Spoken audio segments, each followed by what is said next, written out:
Prediksi line up mengerikan Timnas Indonesia versus Timnas Vietnam jika diperkuat Tom Haye DKK, fix menang kandang dan tandang. Merasa irikah? Inilah reaksi media Vietnam soal 27 pemain yang dipanggil Timnas Indonesia, pasti banyak naturalisasi. Nova Arianto punya misi khusus di Timnas Indonesia U16, bertekad selesaikan keluhan Shin Tae-yong. Kejutan besar, Justin Hubner kehilangan nomor punggung di Wolverhampton Wanderers U21, resmi gabung klub Liga Prancis kah? Berikut ini ulasannya.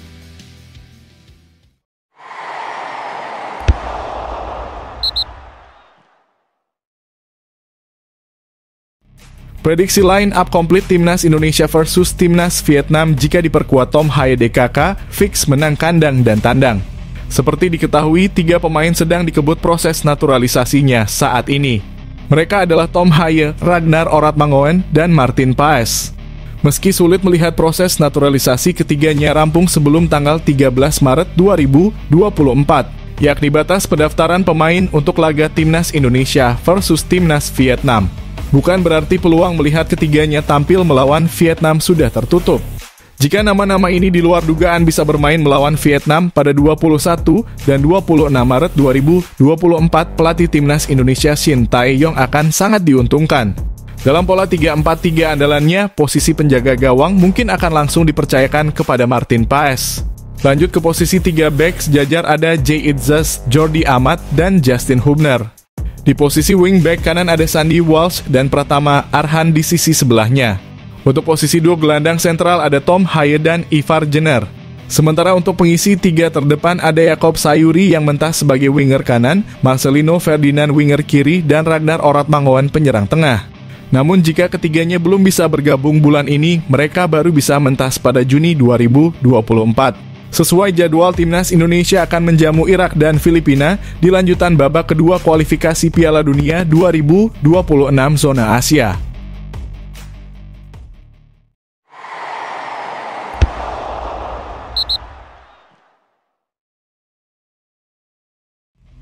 Kejutan besar, Justin Hubner kehilangan nomor punggung di Wolverhampton Wanderers U21, resmi gabung klub Liga Prancis. Akhir pekan lalu di Instagramnya yang berbayar, Justin Hubner mengatakan bakal ada berita besar minggu ini. Berita besar minggu depan, tulis Justin Hubner di stories Instagramnya yang berbayar. Tak lama setelah mengeluarkan unggahan di atas, Justin Hubner membagikan foto-fotonya dirinya membawa banyak koper. Hal itu mengindikasikan pemegang 5 caps bersama Timnas Indonesia ini meninggalkan Wolverhampton Wanderers U21. Kabar itu semakin kencang karena Justin Hubner menghilang dari skuad Wolves U21 saat bersua Newcastle United U21 dini hari tadi. Nomor punggung 3 yang biasa dikenakan Justin Hubner selaku kapten Wolves U21 pun dikenakan pemain lain. Mengutip dari Soccerway, pemain Wolves U21 yang mengenakan nomor punggung 3 di laga dini hari tadi adalah Aaron Keto Diawa. Sebelumnya, Diawa biasa mengenakan nomor punggung 11 di Wolves U21. Jika benar pergi, kemana Justin Hubner akan berlabuh? Di Instagramnya yang berbayar, Justin Hubner menyebut 3 negara yakni Prancis, Belanda, dan Belgia. Bukan tak mungkin Justin Hubner akan melanjutkan karier bersama salah satu dari 3 liga di atas. Satu hal yang pasti, keputusan apa yang diambil Justin Hubner nantinya layak diapresiasi. Sebab keputusannya jika benar meninggalkan Wolves U21 menunjukkan dirinya ingin terus berkembang. Ia tak mau menjadi kapten di tim kelompok umur, tapi tak kunjung mentas di level profesional ketika usianya sudah menginjak 20 tahun.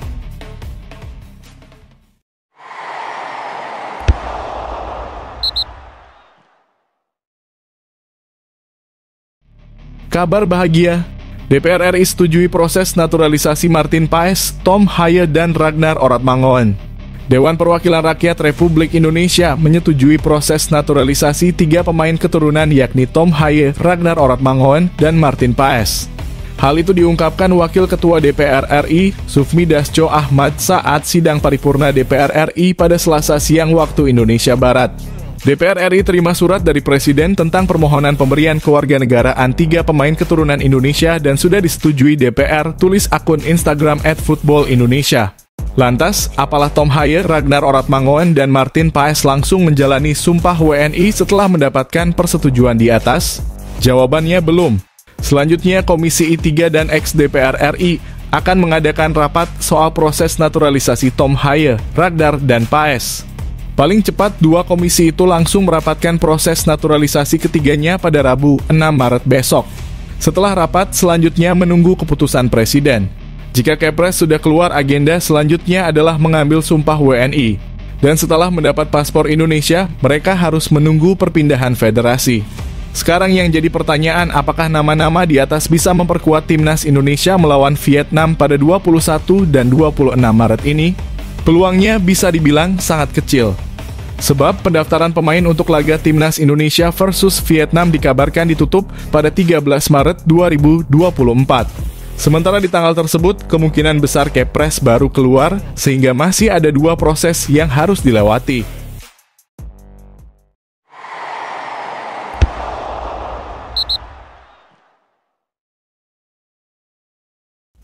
Di luar dugaan, terus dikaitkan gabung dengan timnas Indonesia, Stefano Lillipali nyatakan fokus di Borneo. Stefano Lillipali menjadi pemain yang terus diperbincangkan dan dikaitkan dengan timnas Indonesia. Dia tak dibawa Sintayong ke Piala Asia 2023. Publik menilai sejatinya pemain Borneo FC itu layak masuk skuad Garuda. Namun pelatih asal Korea Selatan itu punya alasan bahwa Stefano tidak memiliki fisik kuat untuk berlaga di level Asia. Sontak penggemar timnas Indonesia mempertanyakan keputusan Sintayong mengingat Stefano tampil apik bersama Pesut Tetam di Liga 1 musim ini. Situasi serupa kembali muncul saat Sintayong mulai melakukan pemanggilan pemain timnas Indonesia untuk kualifikasi Piala Dunia 2026. Nama Stefano digaungkan untuk masuk skuad Garuda melawan Vietnam pada Maret 2024. Desakan itu tak lepas dari catatan impresif Stefano bersama Borneo FC. Dia tercatat sudah membuat 2 gol dan 5 assist dari 4 laga setelah Piala Asia 2023. Total ia telah mencetak 11 gol untuk Pesut Tetam dalam 27 laga musim ini. Terlepas dari pembuktiannya di klub, Lillipali yang kembali disangkutkan dengan timnas Indonesia punya pandangan sendiri. Ia mengakui siap andai dirinya dibutuhkan. Jika tidak, maka pemain 34 tahun itu tak akan mempermasalahkannya karena ia punya fokus lain. Pertama, saya tidak fokus untuk timnas Indonesia. Saya main untuk Borneo musim ini. Tidak ada target dipanggil ke timnas Indonesia. Saya fokus di klub saja, kata Stefano Lillipali dalam keterangannya setelah membela Borneo FC. Lebih lanjut, Stefano Lillipali juga merasa bahwa performa baiknya musim ini bukanlah karena kerja kerasnya sendiri. Ia mengakui bahwa itu terjadi karena ada dukungan dari seluruh penggawa Borneo FC beserta staf dan ofisial. Tahun ini saya main bagus karena tim juga bagus, ada pemain bagus, staf, pelatih semua bagus di sini. Saya menikmatinya, ujar Lillipali. Kalian juga bisa lihat di pertandingan kami semua main bagus, bukan cuma saya, begitu juga untuk tim. Itu membuat saya senang karena bisa berkontribusi untuk tim, jelas Vano.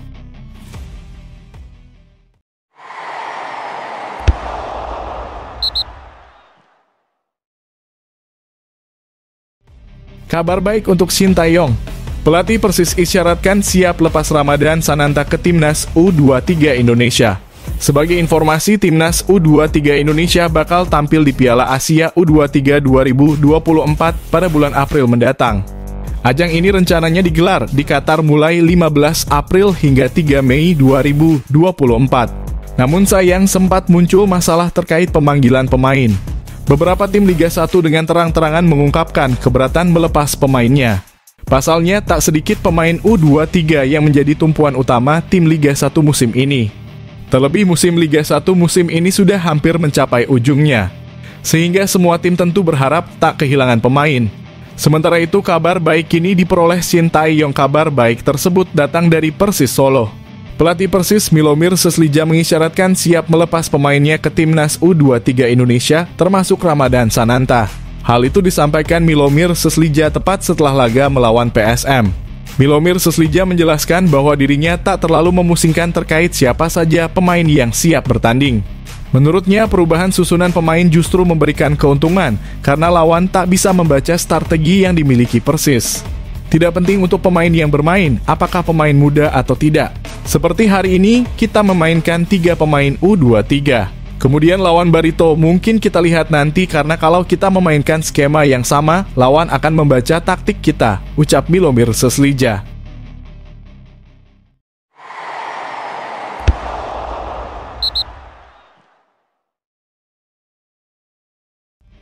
Waduh, Nova Arianto mengakui ada pemain titipan di Timnas Indonesia U17. Nova Arianto secara terbuka mengakui bahwa ada pemain titipan di Timnas Indonesia U-17 yang dilatihnya. Hal tersebut terjadi lantaran kurangnya database pemain dan dia mengandalkan rekomendasi dari pihak lain. Nova Arianto mendapat kepercayaan dari PSSI untuk menjadi pelatih Timnas Indonesia U17. Memulai tugas barunya, Nova telah menggelar 3 gelombang seleksi pemain untuk mendapatkan yang terbaik. Nova menyebut upaya mencari pemain untuk Timnas U17 tidak mudah. Dia hanya bisa mencari pemain dari Elite Pro Academy dan Piala Suratin. Nah, pemain itu didapat dari rekomendasi para pelatih klub-klub yang bertanding. Mau nggak mau kita saat ini harus menerima rekomendasi dari pelatih. Rekomendasi dari pelatih-pelatih akademi, pelatih-pelatih SSB, ataupun pelatih-pelatih dari tim EPA, ucap Nova Arianto pada Siniar Sport 77 Official. Nah, adanya rekomendasi itu membuat muncul istilah pemain titipan di Timnas Indonesia. Nova Arianto tidak tutup mata dengan situasi. Namun dia juga bakal melakukan seleksi secara ketat untuk pemain rekomendasi itu. Memang situasinya akan menjadi seperti akan banyak pemain titipan nih, kata Nova Arianto. Itu pasti terjadi karena situasinya kita tidak melihat langsung kualitas si pemain. Kita hanya dapat rekomendasi dari pelatih, tapi memang akhirnya kan terakhir kita akan lihat semuanya. Terakhir itu baru kita putuskan siapa yang bisa layak untuk tampil di tim nasional. Termasuk kita akan turun langsung nanti, tegas Nova. Nova Arianto sendiri punya kriteria ketat di Timnas Indonesia U17. Dia bukan hanya melihat kemampuan pemain secara individu, akan tetapi juga kondisi fisik. Bahkan Nova mengaku punya kriteria khusus soal tinggi badan. Nah, hal tersebut bakal membuat Nova Arianto berharap klub-klub atau Asprof memberikan rekomendasi pemain yang terbaik dan bukan asal-asalan.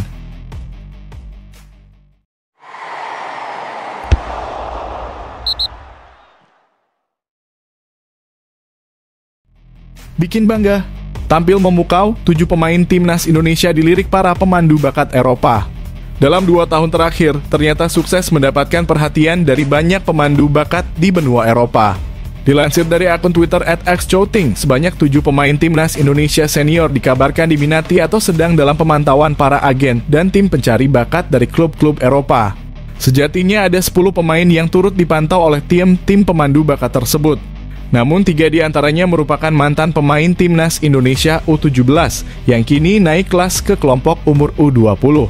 Diliriknya para pemain tersebut disinyalir karena aksi memukaunya di gelaran Piala Dunia U17 tahun 2023 lalu dan gelaran Piala Asia 2023 yang diselenggarakan di Qatar beberapa waktu lalu.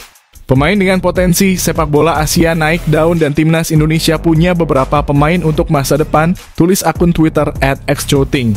Beberapa pemain Timnas senior yang dimaksudkan itu adalah Hoki Caraka, Ramadan Sananta, Rafael Struich, Marcelino Ferdinand, Ivar Jenner, Justin Hubner, dan Elkan Bagot. Sementara itu, para pemain Timnas U17 yang kini naik kelas ke U20 adalah Jehan Pahlevi, Amar Brkic, dan Arkan Kaka. Dari 10 daftar pemain yang dikabarkan dilirik oleh klub dan para pemandu bakat tim Eropa, terdapat 6 pemain yang memang telah resmi berkarir atau menjadi anggota akademi klub Eropa. Beberapa nama seperti Justin Hubner, Ivar Jenner, Elkan Bagot, Rafael Struich, dan Marcelino Ferdinand memang telah berkarier di Eropa sejak beberapa tahun terakhir. Kemudian ada nama Amar Brkic yang kini menjadi bagian dari tim junior atau akademi klub asal Jerman TSC Hoffenheim. Hanya 4 pemain saja yang hingga kini masih merumput di Liga Indonesia, yakni Hoki Caraka, Ramadan Sananta, Jehan Pahlevi, dan Arkan Kaka.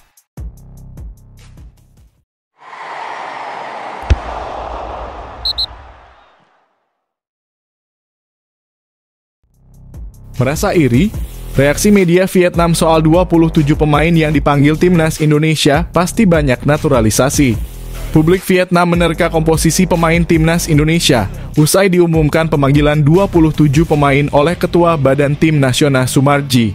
Para pemain akan dikumpulkan pada 18 Maret guna menjalani pemusatan latihan beberapa hari sebelum melakoni pertandingan. Kabar pemanggilan 27 pemain ke timnas Indonesia ini pun mendapat sorotan dari publik Vietnam lewat salah satu media lokalnya. The Tao cukup penasaran dengan nama-nama yang akan dipanggil ke skuad Garuda nanti, mengingat Sumarji tak membeberkan secara rinci. Terkait siapa saja pemain yang akan dipanggil, Sumarji menegaskan bahwa nama-nama yang ada tidak berbeda jauh dari skuad di Piala Asia 2023. Ada 27 pemain TC 17 Maret sore datang di hotel, tanggal 18 sudah berkumpul semua dan tanggal 21 bermain, ucap Sumarji seperti dikutip dari Bola Sport. Inilah yang membuat media Vietnam berkeyakinan bahwa timnas Indonesia masih akan mengandalkan pemain naturalisasi atau keturunan. Termasuk kemungkinan hadirnya dua sosok baru di sektor penyerangan dan gelandang, yakni Ragnar Orotmangoen dan Tom Haye. Kedua pemain ini memang masih dalam proses naturalisasi, namun Erick Thohir selaku ketum PSSI meyakinkan proses tersebut akan selesai pada pertengahan Maret mendatang. Timnas Indonesia mempunyai sumber pemain naturalisasi yang sangat melimpah. Menurut sumber dari Pak Sumarji, dua bintang yang saat ini bermain di Belanda, Tom Haye dan Ragnar Orotmangoen, tulis The Tao. Menarik dinantikan akankah dua pemain tersebut bisa dimainkan Shin Tae-yong dalam kualifikasi Piala Dunia 2026 mendatang. Jika bisa, maka benar-benar menjadi mimpi buruk bagi Vietnam yang bertamu di GBK.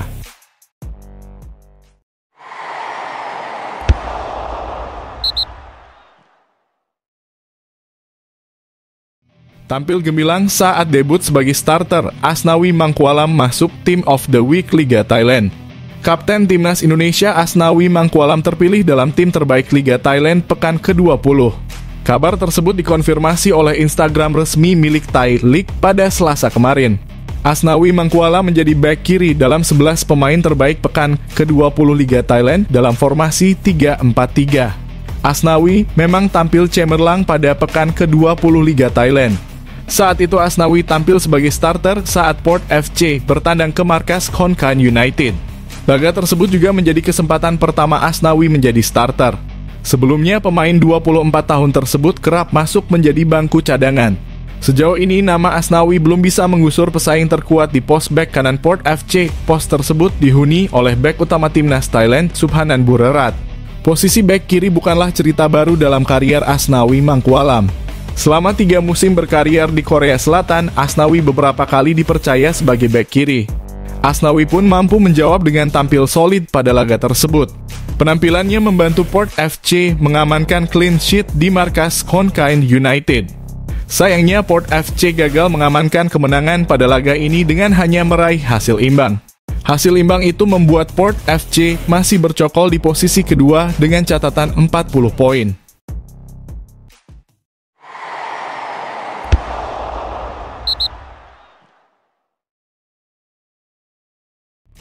Nova Arianto punya misi khusus di Timnas Indonesia U16, bertekad selesaikan keluhan Shin Tae-yong. Beragam masalah yang kerap dikeluhkan Shin Tae-yong akan berusaha diperbaiki dari level ini. Nova Arianto mengatakan pengalamannya menjadi asisten Shin Tae-yong memang menghasilkan banyak pelajaran berharga. Aspek-aspek ini memang lebih banyak berkaitan dengan aspek non-teknis, terutama dari sisi mental. Yang membuat bersyukur saya bisa bergabung bersama staf pelatih Coach Shin. Jadi di situ saya bisa melihat apa sih kekurangan dari tim nasional kita saat ini, kata Nova dikutip dari kanal YouTube Sport 77. Dari situ kita bisa melihat masalah fisik dasar pemain, mentalitas, disiplin, attitude, dan kerja keras. Itu masalah-masalah yang saya temui ketika menjadi staf pelatih timnas senior, tambah Nova. Bagi Nova, salah satu upaya terbaik untuk menyelesaikan masalah itu ialah di level timnas Indonesia U16. Pasalnya, pemain-pemain berbakat dari kelompok ini akan menjadi tulang punggung tim nasional di masa depan. Jadi saat pertama kali mendapatkan tugas ini, pikiran saya hanya satu, kita harus memulai atau memperbaikinya di tim nasional kelompok usia yang paling junior, yakni timnas U16, ujar Nova. Menurut pelatih berusia 45 tahun ini, aspek yang juga penting untuk diasah di level timnas U16 ialah fisik dasar pemain. Hal ini juga kerap menjadi masalah yang terus-menerus dikeluhkan Shin Tae-yong dalam setiap pemusatan latihan. Dengan sepak bola sekarang yang lebih modern, intensitas sepak bola sekarang ini sangat-sangat tinggi. Jadi dibutuhkan fisik dasar yang sangat kuat. Itulah mengapa Coach Shin sangat perhatian di aspek itu. Sebab selama ini pemain Indonesia secara mental masih lemah, tegas Nova.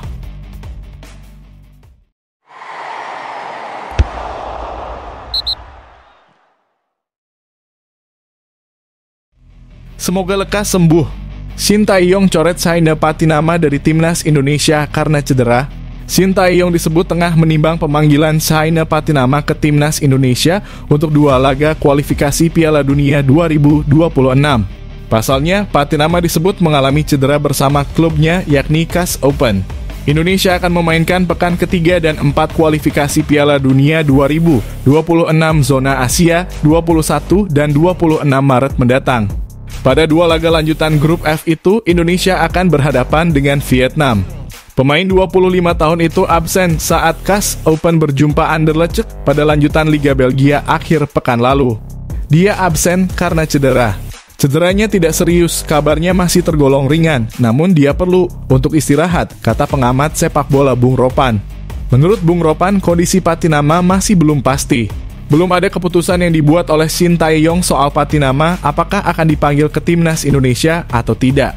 Itulah sebabnya STY menuju ke Belgia untuk melihat langsung kondisi terakhir dari Saina. Dan ini akan menjadi pertimbangan bagi STY untuk melihat sejauh mana dari keseriusan cedera dari Saina. Ujar Bung Ropan. Shin Tae-yong punya waktu hingga tanggal 13 Maret 2024 untuk mengambil keputusan. Pada tanggal itulah batas akhir pendaftaran pemain untuk 2 laga lawan Vietnam dan semua opsi akan dipertimbangkan dengan sangat matang.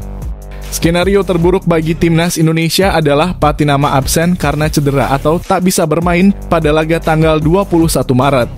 Namun menurut Bung Ropan tidak ada yang perlu dikhawatirkan jika itu terjadi.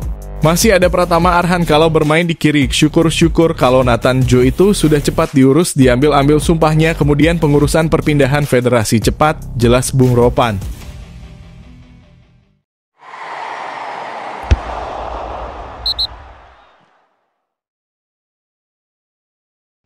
Ada Jay Itzes yang lebih muda dan main di Eropa, akhir era Jordi Amat di timnas Indonesia. Jay Itzes untuk pertama kali akan menantang Jordi Amat dalam duel perebutan posisi starter di line-up timnas Indonesia. Timnas Indonesia bakal kedatangan bek naturalisasi dengan level bermain paling tinggi, melebihi bek yang ada di Piala Asia 2023. Di Piala Asia, tim Garuda bermain dengan sistem 3 bek tengah andalan Shin Tae-yong. Skema tersebut bisa membawa Indonesia bermain baik melawan 4 negara kuat, Irak, Vietnam, Jepang, dan Australia. Dalam agenda melawan Vietnam pada 21 dan 26 Maret mendatang, Shin Tae-yong dapat memanggil 1 bek tengah anyar. Dia adalah Jay Itzes, bek naturalisasi yang baru menjadi WNI pada akhir Desember lalu. Shin Tae-yong pun sudah mengunjungi langsung palang pintu Venezia itu di Italia. Dibanding bek tengah petahana Indonesia, Itzes berkarir di kompetisi paling tinggi. Elkan Bagot hanya merumput di kasta ketiga Liga Inggris, Rizky Ridho cuma bermain di Liga 1. Justin Hubner memang membela klub Premier League, tetapi hanya bermain bagi tim U21. Jordi Amat pernah berpeluh di Premier League, tetapi kini turun kasta di Liga Malaysia. Di antara 4 nama terakhir, Amat paling mungkin tergusur karena usia dan performa. Amat akan berusia 32 tahun pada hari pertandingan melawan Vietnam dan belakangan sering melakukan blunder di level klub maupun timnas. Adapun Itzes bermain reguler untuk Venezia di Serie B atau kasta kedua Liga Italia.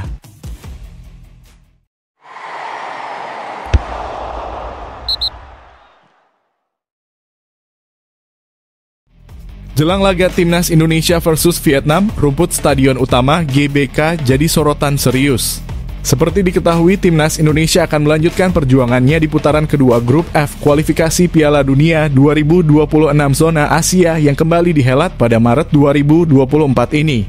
Pada medio tersebut, timnas Indonesia dijadwalkan bersua Vietnam dalam 2 kali pertemuan di waktu yang berdekatan. Di laga pertama, timnas Indonesia lebih dulu menjadi tuan rumah. Rencananya duel tersebut berlangsung di Stadion Utama Gelora Bung Karno. Maka dari itu SUGBK harus diberi perhatian yang serius saat menyiapkan laga ini. GBK yang merupakan stadion terbesar dan kebanggaan bangsa Indonesia, jangan sampai nanti saat menjamu Vietnam kualitas rumput stadion tidak baik. Seperti kondisi yang terjadi dalam di laga uji coba Timnas U20 Indonesia melawan Thailand beberapa waktu lalu. Pengamat sepak bola Muhammad Kusnaini mengatakan pentingnya kualitas rumput yang bagus dalam sebuah pelaksanaan pertandingan sepak bola internasional. Kualitas rumput sebagai field of play sangat penting dalam pertandingan sepak bola, ucap Bungkus dalam keterangannya. Apalagi pertandingan berstandar internasional dalam agenda FIFA Matchday memang menuntut standar tinggi soal kualitas lapangan, sambung Bungkus. Bagi Kusnaini tidak masalah apabila GBK dijadikan pelaksanaan acara di luar pertandingan sepak bola. Asalkan kualitas GBK bisa tetap terjaga saat suatu pertandingan digulirkan. Yang penting pengelola GBK bisa menghitung dengan cermat jarak antara kegiatan tersebut dengan masa pemulihan dan perawatan menuju pertandingan selanjutnya, tutur Bungkus. Bungkus berharap pengelola GBK dapat maksimal dalam menata persiapan menggelar laga Timnas Indonesia versus Vietnam mendatang.